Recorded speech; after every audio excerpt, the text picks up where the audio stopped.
Hi, my name is Roy Carter, and I'm the Director of Home Inspections at Champion School of Real Estate. I'm a licensed professional inspector in the state of Texas with over 25 years of experience. In this video, I'm going to give you 5 reasons why you should become a professional home inspector. The need for inspectors is growing in Texas. The number of home buyers that opt for pre-purchase inspections has risen nearly 10% in recent years.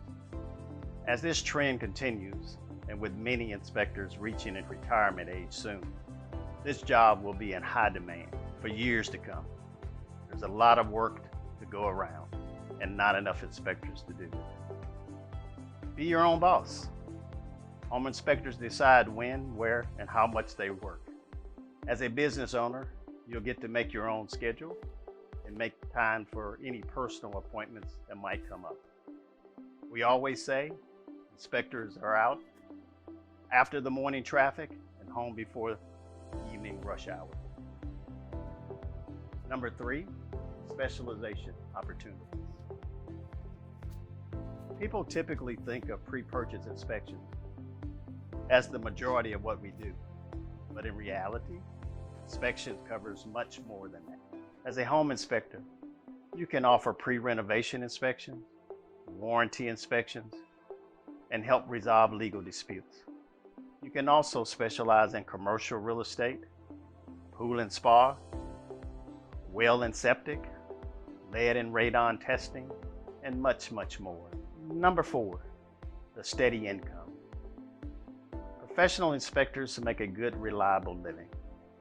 It's very feasible to make $70,000 or more in your first year and 6-figure within 5 years. If you follow our marketing plan and dedicate yourself to your business, the harder you work, the higher your earning potential. Number 5, helping people with an important life event. A home is the biggest purchase of most people's lives. Everyone wants to be certain they are making a safe, smart investment. As an inspector, it's rewarding to help new homeowners feel secure and confident about their purchase. If a career in home inspection sounds like something you're interested in, visit the home inspection page on the Champion School of Real Estate website. Our packages include everything you need to get licensed, including the pre-licensing modules and the Texas practical requirement. We also offer exam prep and continuing education classes for future license renewal. Click the link in the description to get started. Thank you for watching, and I hope to see you soon. Good morning. I'm Rita Santa Maria. I'm the owner, founder of Champion School of Real Estate, and I am so very happy this morning to be able to concentrate on a different topic that we haven't had in a long time, and that is our wonderful inspectors. As you know, at Champion School of Real Estate, we offer real estate loan appraisal inspection, and I have a friend, a family friend, that I am so happy to be able to bring forward today because he is a very well-known and professional attorney who has a niche for just representing inspectors. So all of our inspectors out there, you're in for such a treat because he's going to give you information that will help you protect yourself, like right now, if you're going into the business. And if you're in the business, you're going to get some really key ideas and literally task activities that you need to do to protect yourself. For agents, it is so beneficial because it's going to help you learn what to say and not say, because you're going to have a better idea of the role of the inspector.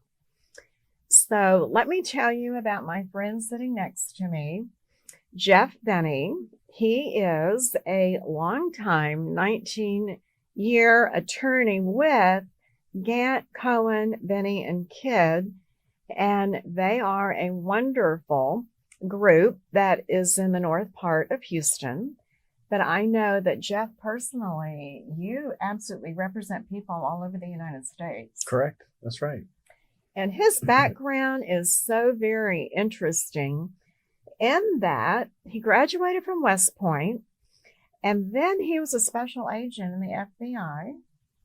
And then in 1996, he went to law school at South Texas College of Law. And just let's jump right in, Jeff, because I'm so curious. Special agent, FBI, West Point, and then you go to law school. How did that happen? How did I end up here? Yes. Well, first of all, thank you very much for having me today, Rita. It's my pleasure. It's a pleasure to be here, and it's always a pleasure to have a platform to talk about home inspectors. I've had a couple of opportunities, but to be able to reach the folks that you can reach, it's really a win-win. It absolutely is. Yes. So how did I get here? I graduated from West Point, served my time in the Army after that. Always knew that I wanted to be an FBI agent. That was my goal even when I was a kid. My father was an FBI agent. My brother was an FBI agent. And so that's what I wanted to do. Family career. Right. So I got into the FBI, and I was transferred to Houston. That's how I came to the city, and supposed to be here for 5 or 6 years and then shipped out somewhere else. And I decided that I wanted to go to law school for the sole reason to be a better FBI agent. I had zero desire to practice law. I almost didn't even take the bar exam. My father said, take it. You're never going to know more about the law than you do right then. So I reluctantly said, okay.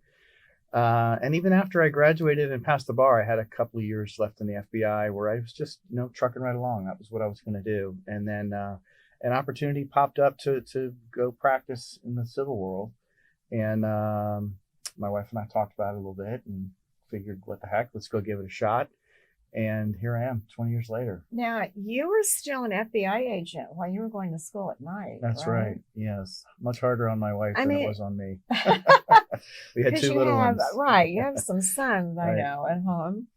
But what an amazing FBI agent that you just wanted to be a better person. And so you went to law school. Well, that's pretty impressive. Yeah. In the federal system, the FBI agents sit second chair basically at trial.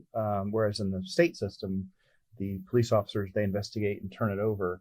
We're involved the whole way. And so I found myself sitting there in trials and just kind of trying to figure out what was going on and realizing kind of how all the puzzles pieces fit together. And it was fascinating to me. And so, yeah, that's why I went to law school. And so then I find out that this family friend has a niche or niche, whichever way you want to say it, for home inspectors. And when I discovered that, I said, we have to get you on our YouTube channel. And then you'll be on our podcast as well, talking about how to hopefully reduce the amount of liability that an inspector might find down the road once he has his inspector's license. Mm-hmm. So how did that come about that you decided to have that specialty? So I was practicing for about 10 years, all general civil litigation. It's easier to say what I don't do than what I do. I don't work on criminal law or family law or, transactional sorts of things.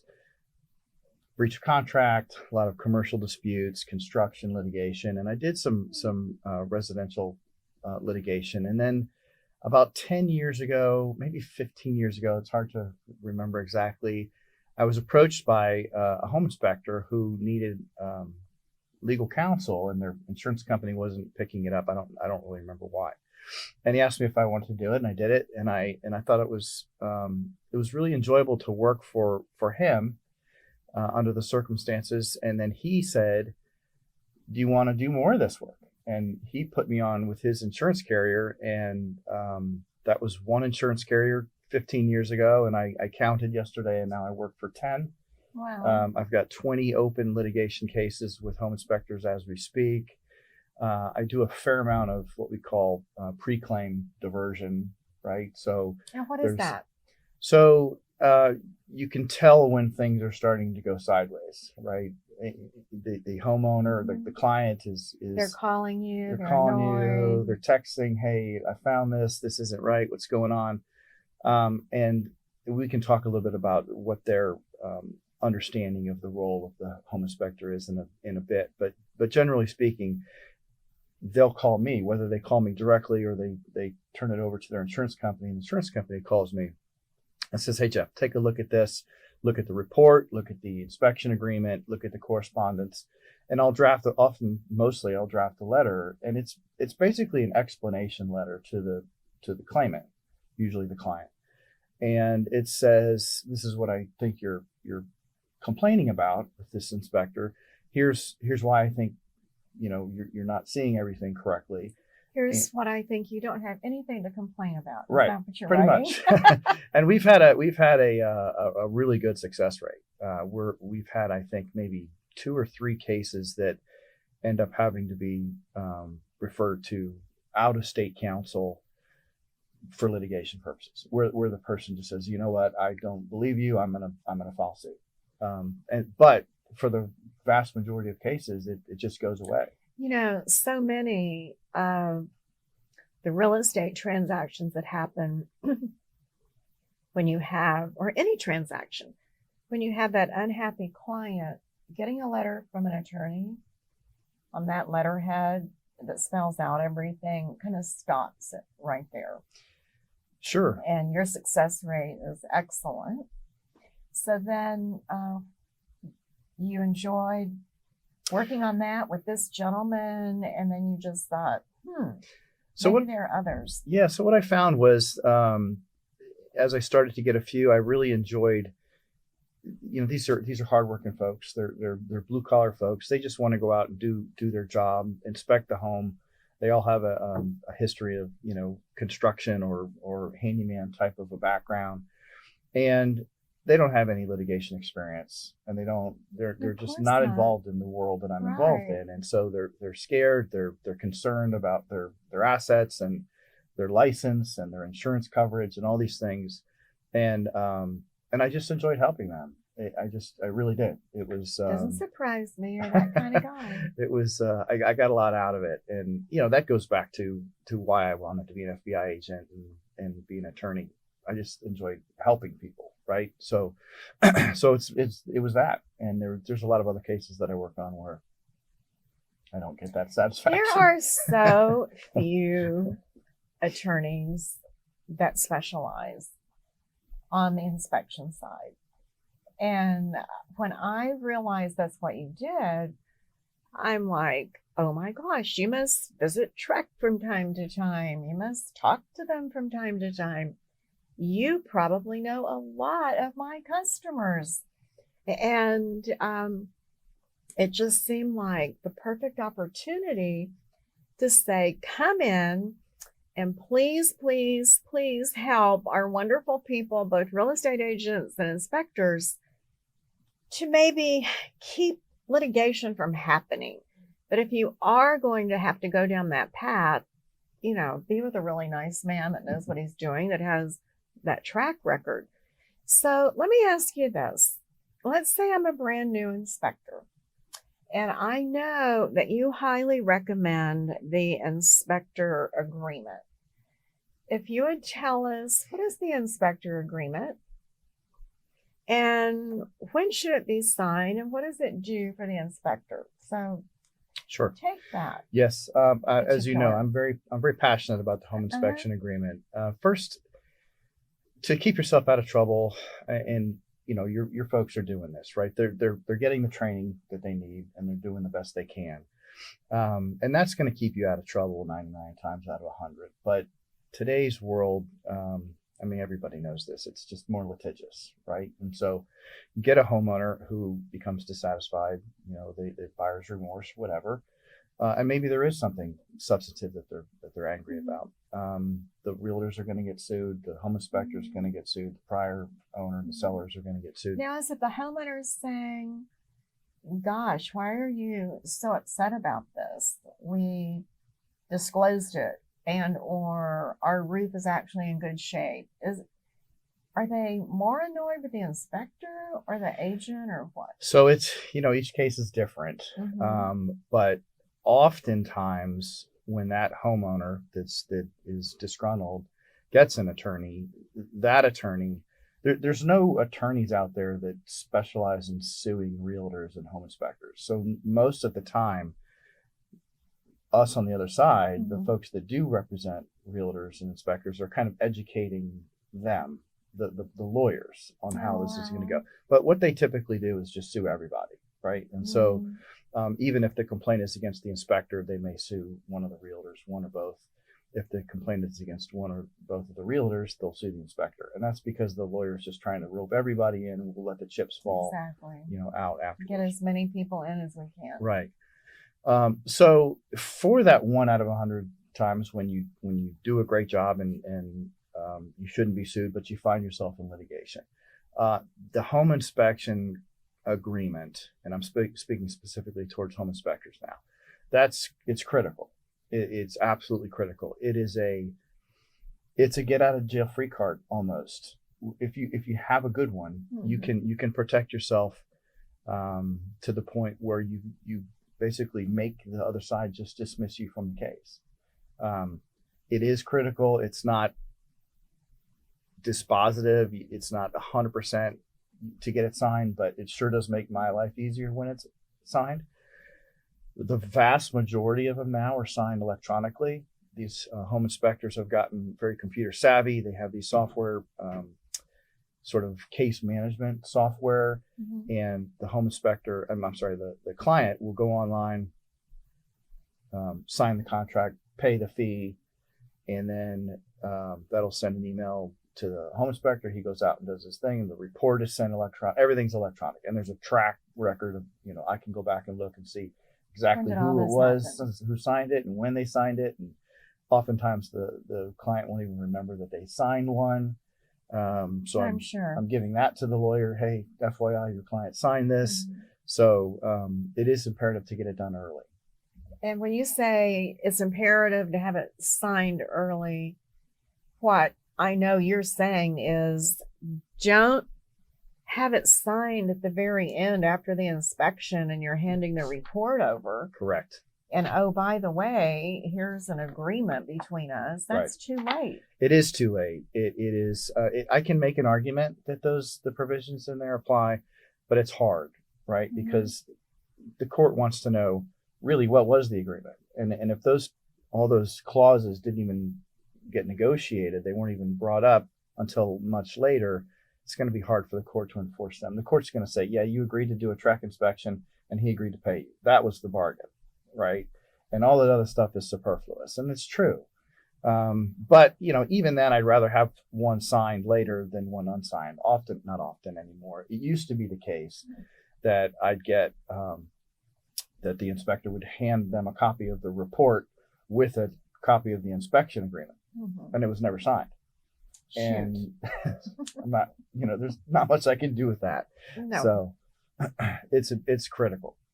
Well, on a very similar comparison, love my commercial broker agents on the real estate side, but they are just so consistently handing the IABS form over, sending it over when they're now ready for the tenant or the client to sign the contract.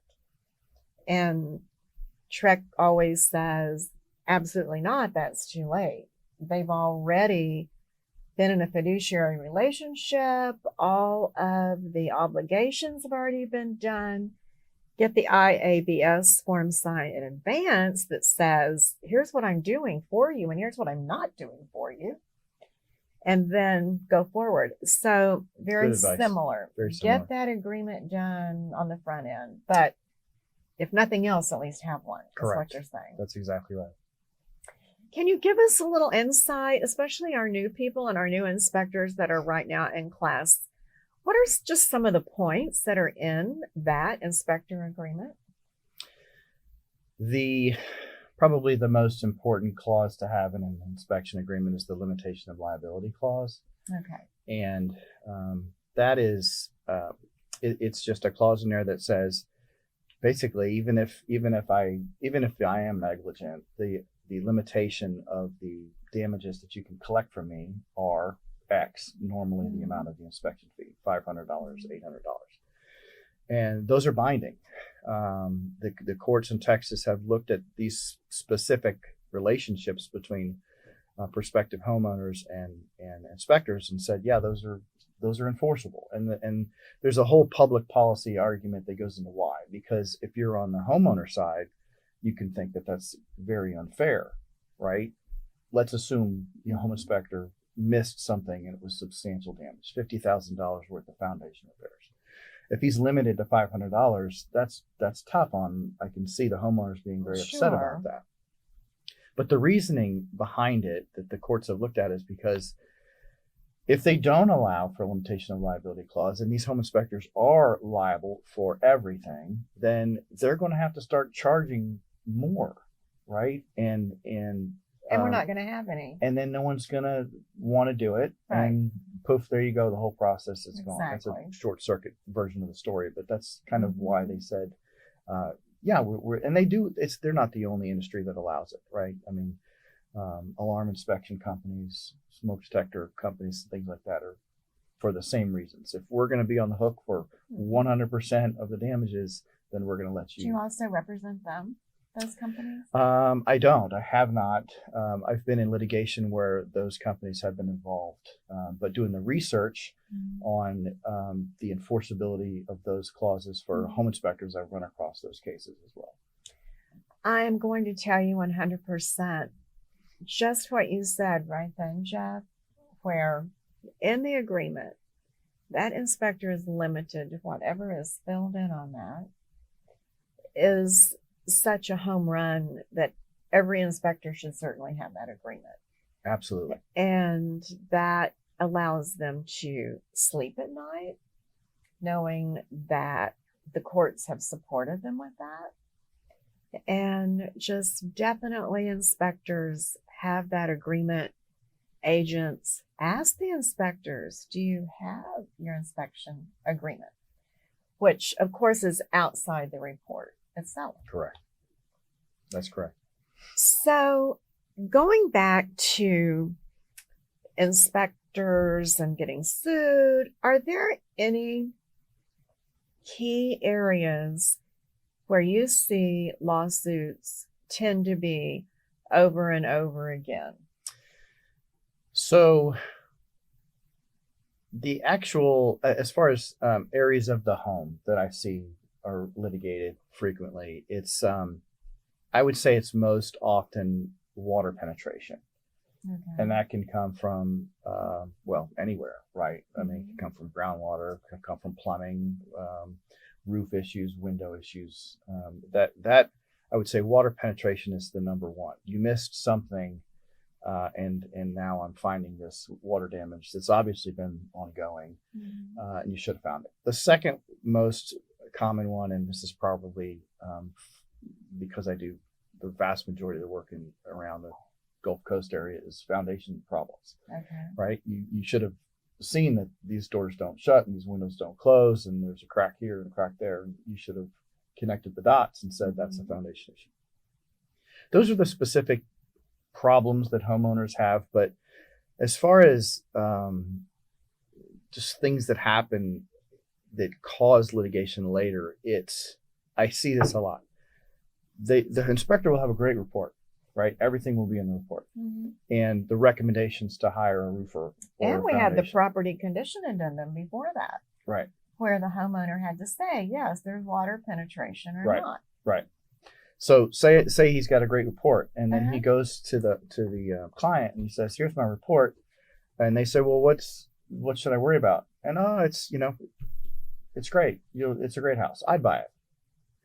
And then something bad happens. And even though they're very well protected, they've said what they need to say in the report, those comments become front and center in litigation. And then it becomes hard for me to get them out. I am so smiling because that statement, I would buy it, comes out of every third inspector's mouth. Oh yeah.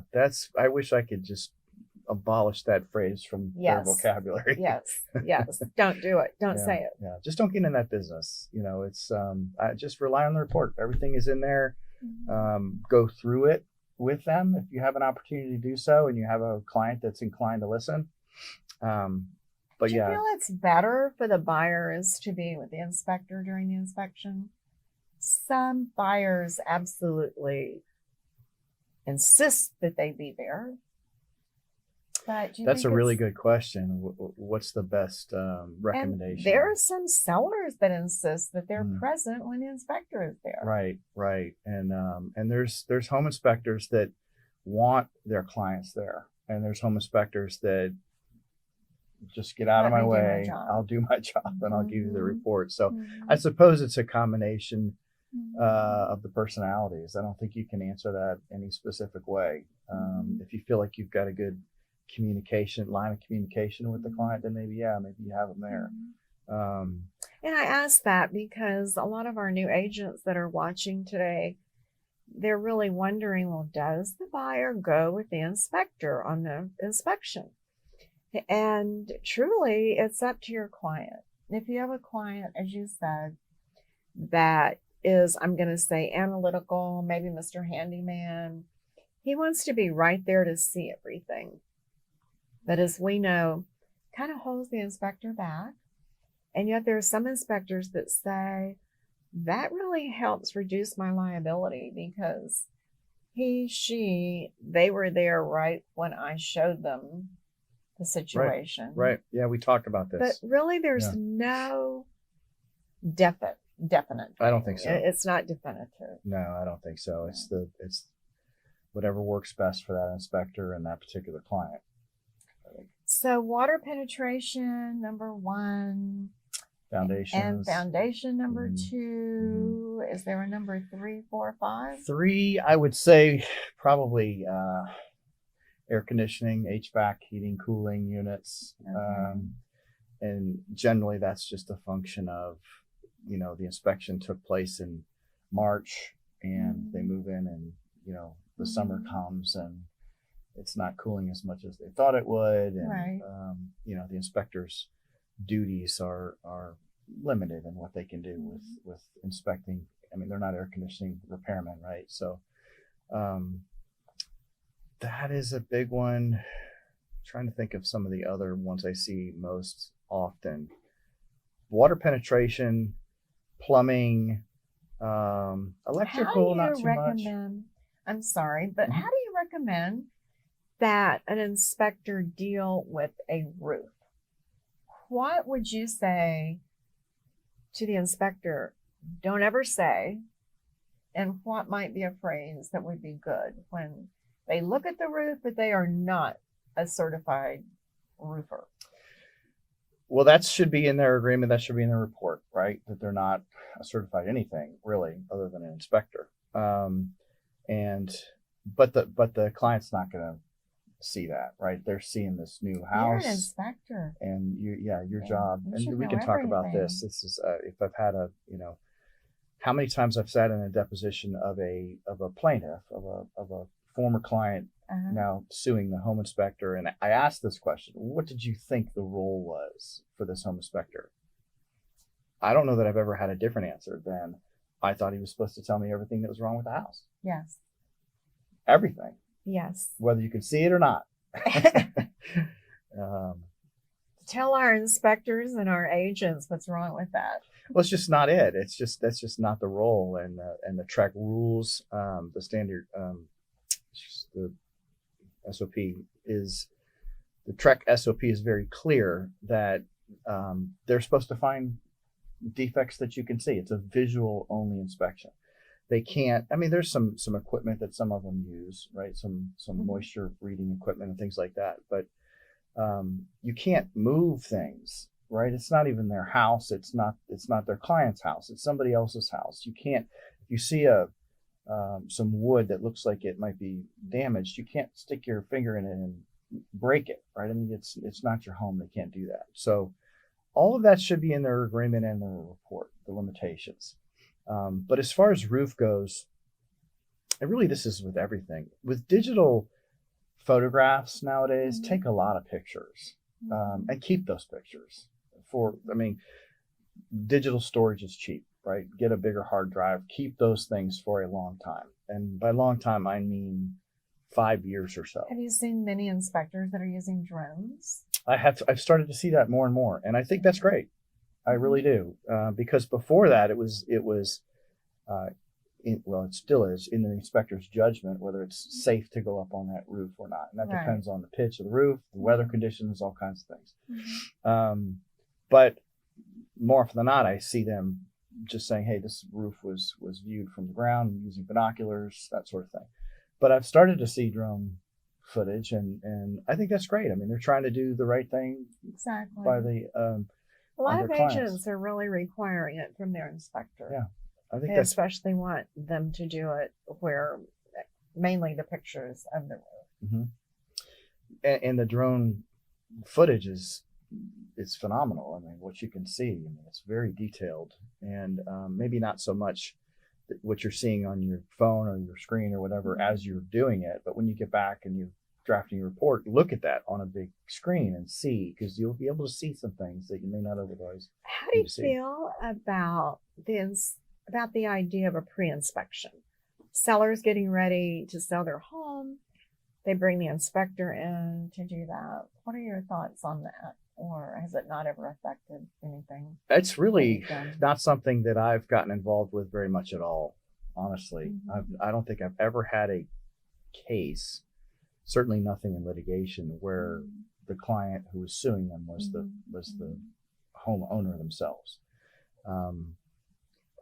Just from a homeowner, perspective, I think it's probably not a bad idea. I mean, I have agents really like it. They recommend it so that you get the house looking better. Right. Just basic things. Right.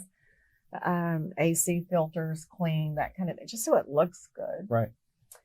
But how do you perceive the homeowner's idea of what the inspector's supposed to do or not do?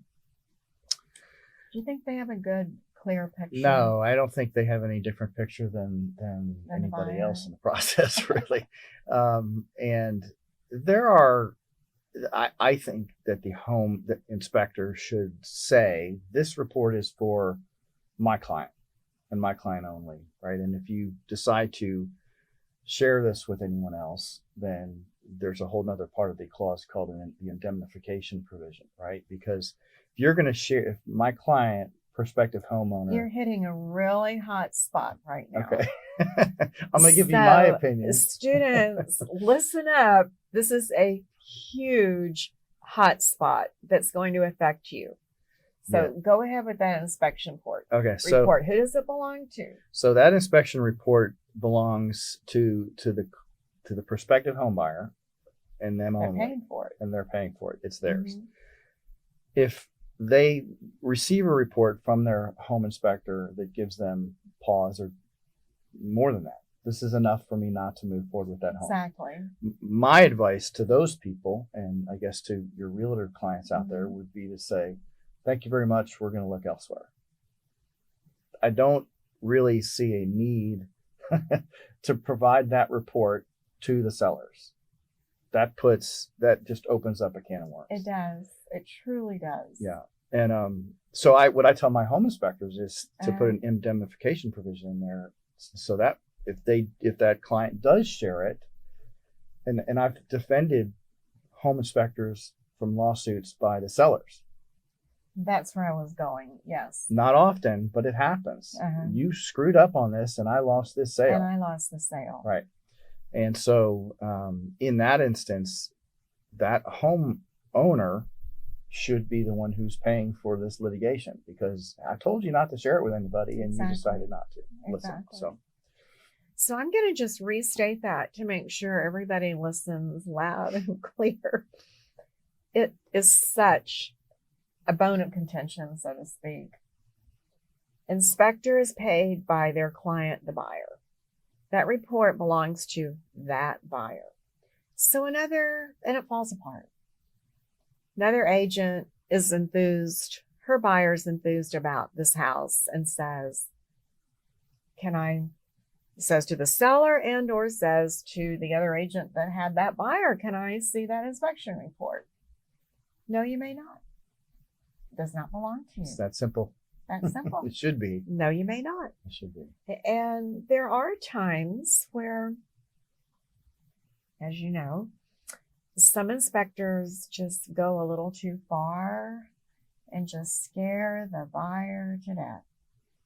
And that's right. where I was thinking you might get a couple of lawsuits from those sellers going, this house has been here for 40 years and it's been fine. Right. But you really scared that client off. Right. If that happens and the owners end up suing the home inspector, they get the report somehow and they sue the inspector. This gets sort of legal, technical, but there's no duties between those parties. And so I can get them removed from the lawsuit. That is very interesting. Pretty for everybody. Depends on the judge, that. but I can get. In fact, I think that's how I that was the first case I ever had. I got him removed from a seller lawsuit. But doesn't mean they can't sue him. Sure. Right. Anybody can sue anybody for anything, really. But he really wasn't a part of that situation, transaction. Right. Of course, our inspectors would never do anything like that. They're well trained. At Champion, they're well trained. But what are some things you've seen in inspection reports written by the inspector that maybe should never have been there? Anything come to mind? No, I really can't think of anything that's written that shouldn't be there. I always err on the side of more information, the better. The issues are, and I just talked to a home inspector about this yesterday. I saw it, but for whatever reason, I decided not to say anything about it. And even if it's kind of appears like it's a minor issue, just put it down. And there's no reason not to, other than maybe just time or just not being diligent enough. But there's really nothing that people are putting in their reports. We talked about saying things that you shouldn't say. But putting things in reports, I'm trying to think of anything at all. And I really don't think that's the issue. I think the issue is the converse. It's just not putting things in.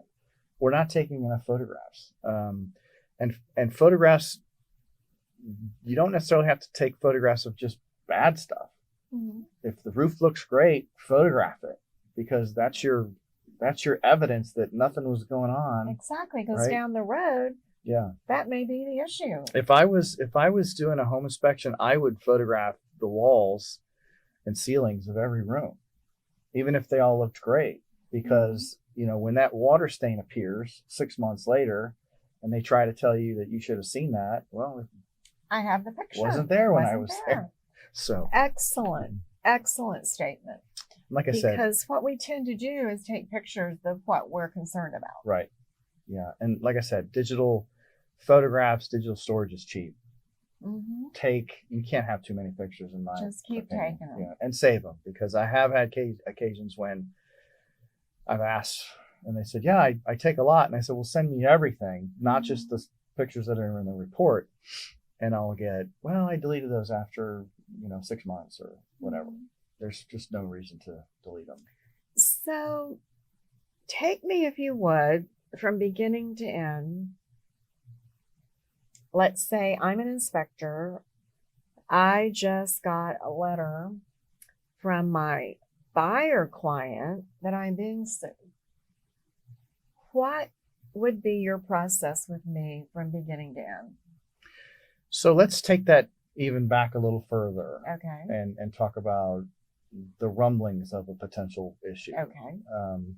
Because they all start like that. Well, they don't all. Sometimes 2 years go by and they get hit with a lawsuit. Okay. There's no. Are we going to role play this? We haven't practiced this, but go ahead. So the very first thing that a home inspector should do, if they just the hair on the back of their neck stands up. The client has now gone from a friendly thing to an antagonistic relationship. Can I tell you the first thing I would do if I were an inspector? I would not text. I would not email. And tell me if I'm wrong, but I would pick up the phone and just apologize. Well, for whatever grief you are feeling, or you're not happy. Right. Let's talk about it. Right. I think Yes that's or no? absolutely, we're still humans, right? It is a litigious Yes. community, and it's getting more so, Yes. but we are human. And, Yes. and oftentimes having somebody listen to you and empathize with you and not apologize that I did anything wrong yet, but right? whatever we don't is know that. upsetting you, I'm Yeah, sorry. Right. And then during that conversation, remind them, if it's appropriate, it is a visual only inspection. I didn't see any evidence of that when I was there. Absolutely, verbal communication at the outset is very important, if it's possible. Sometimes they're just really mad and they're not going to pick not up the going to phone. pick up the phone, and then you go to step 2, which is to notify your insurance carrier. Everybody should have an insurance carrier now. I would say that's when you're a brand new home inspector. I would say incorporate. Have an attorney draw up some paperwork so that you're incorporated. That's a good point. You're incorporated. That helps with your potential liability. Protects yourself. The second thing is to get insurance, which you have to have nowadays in Texas, but make sure it's correct. I've had cases where the insurance agent, didn't give them the right coverage, right? Or they just didn't keep up with their payments, right? You don't want to be in a major lawsuit without coverage. It becomes very expensive. You forgot to make your payment last, whatever. Right. So simple stuff, but do that. So if you have an insurance carrier, which you should have, I would say at that point, give them a shout. Unless they want to call me or somebody like me. I offer this service to every home inspector that I've ever worked for. I add their email address, and I have a list. Well, that would be the first thing I would do. I would call Jeff Binney and say, tell me what I need to do. Right. If you don't, well, all of you know me now, and I'm giving you He's a good guy. I'm Known giving him a long you the time. permission to call me, email me, whatever you want to do. Let's talk. I'm not going to charge anybody for a 5 or 10 minute phone call. Or even I talked to a home inspector yesterday for 30 minutes about an ordeal. I'm not going to charge people for that. That's unheard of. It's just there's a point when it becomes necessary to do that. But if I can kind of point you in the right direction, I'm going to help you do that. This is an offer I make to every home inspector. I will review your contract for free. Send it to me. I'll make the recommendations to you, send it back. You fix it and you use that one for free. Wow. To any home inspector. It's that important. You're talking your inspector agreement. Correct. Okay. How did they get in touch with you? Because that's huge. So I can give you phone numbers, email address. Or email. So, okay, my email is jeff.binney@gkbklaw.com. That's GEOFF.BINNEY at GKB as in boy, klaw.com. And we should now have it on the screen so that our students can see that, because that is an amazing gift. Thank you. Well, I mean, it's definitely something I want to do. I want to help them, but doing things like that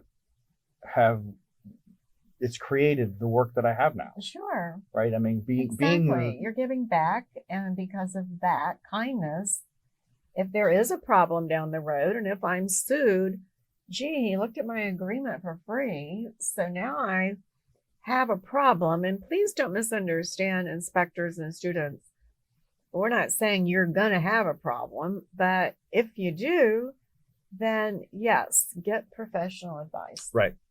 So if you now that you know me, you can call me, and that makes calling your insurance carrier step 3, and calling me is step 2. I will do this. We can do the same kind of pre-claim diversion process. I'll look at the report, the agreement, the correspondence, send a letter. That's something that's going to be billed, but the initial conversations wouldn't be. But oftentimes, paying me, $400 or $500 to do all that and write a letter is going to save you from your insurance rates going up, right? And then if that doesn't work and they end up filing a lawsuit, that gets turned over to the insurance carrier, and you haven't lost anything by following those steps. Really, really good information. Well, thanks. Yeah, no, it's a process that we've just kind of created out of necessity Now, over at the what years. point does possibly Trek get involved with the inspector? So that really depends on the complainant. It's all in their hands. There's certainly no duty on my part Right. or the inspector's part to turn themselves in because somebody made a claim. Obviously, and really, I would say less than 15% of the cases that I see have a corresponding Trek complaint track going at the same time. Because generally it's just separate. It is definitely separate. Yep. Sometimes you have complainants that are a little bit more savvy about the complaint process, and not just with home inspectors, but just making formal complaints on a doctor or whatever. They've been through that process before. They know you can complain to a licensing agency. So when you get them, they tend to think that if I can get a negative finding from Trek, well, I've got you in this lawsuit.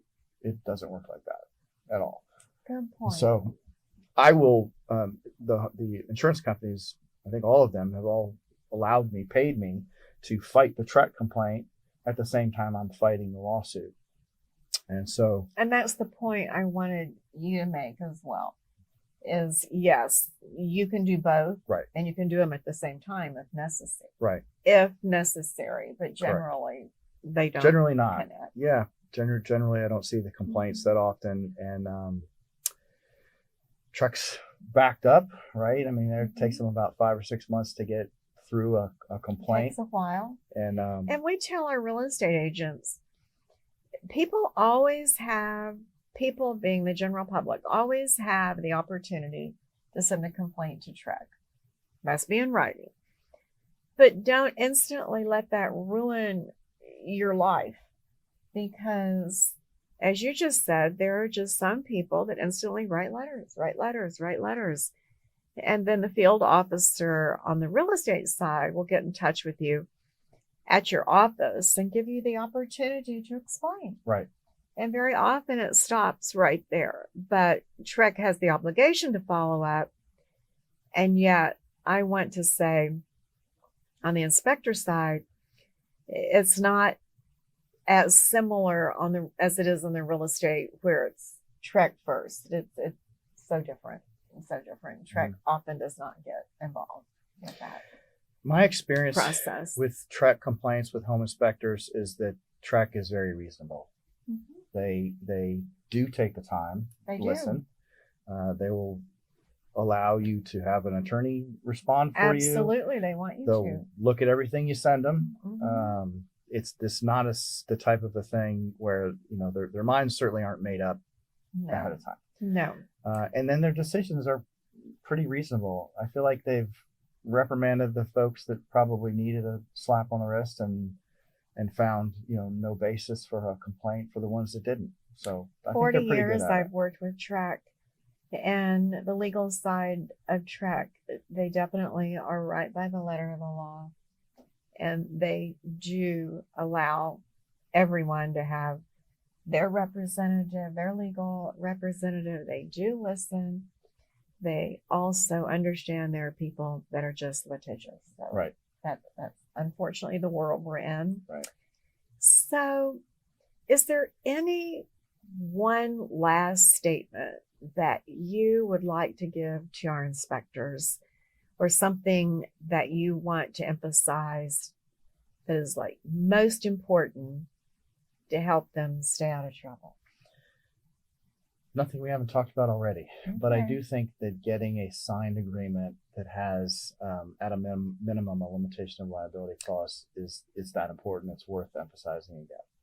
I wanted you to restate that. It's that important. And I also wanted to be able to springboard again that you've offered to look at their agreement and just look at it as a gratuitous type thing to do. Absolutely. I have, there are a number of home inspection companies, larger companies, several inspectors, and I've run across them, and we've initiated a relationship with one another. They know to call me with any sort of complaint. It's the individual inspectors out there that may not know about me until they see something like Sure. this, or maybe they get sued and I introduce myself. Now, I've been talking about TREC, which is the Texas Real Estate Commission, but I also know that you, Jeff, you represent inspectors all over the world and certainly all over the USA. There are many states that still don't even require licensing to be an inspector. Right. Obviously, Texas does. We have for a long time. It's quite a few hours. But I know you represent inspectors everywhere. So if you're listening to our podcast, Real Estate Superstars Today is our podcast. So you're a superstar. All right. Fantastic. And that goes all over the world. So if you're an inspector in another state and have a problem, Gauntt, Koen, Binney, and Kidd, and you're located in the Woodlands, Texas. Correct. Yes, ma'am. We have Dallas office as well, but I'm here. Oh, okay, good. And we have put your email on the screen. But again, for our podcast, can you tell us your personal email again if somebody wants to connect with Absolutely. Jeff Binney? It's geoff.binney@gkbklaw.com. Thank you so much for being here today. Thank you. It has been very, very informative. I know you have honestly helped a number of potential lawsuits not to happen because of what you expressed today. I know for our real estate licensees, it's also extremely important to understand the role of the inspector. Absolutely. So thank you, Jeff Binney. Thank you for having me. Great having you. Thank you very much. And students, thank you for your business at Champion School of Real Estate. Please watch this on YouTube. It's the Champion School of Real Estate channel. You'll hear the whole interview again, and then on your favorite podcast channel as well. The Wednesday after this interview, you will be able to hear this on your favorite podcast channel for Real Estate Superstars Today. Thanks again for your business, and we'll see you next time. Bye-bye.